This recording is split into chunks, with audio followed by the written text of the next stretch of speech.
Hello, welcome to Do It Yourself channel. Today I will show you how to remove contact from our favorites lists in our phone book in Samsung S22. So how to remove contacts from favorites? We need to go to contacts, of course. We have our favorites at the top of our phone book, and in here we have this little yellow star in the bottom left corner.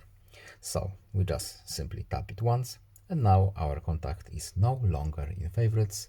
As you can see, we have no longer a favorite option in this phone book because we only had one contact there.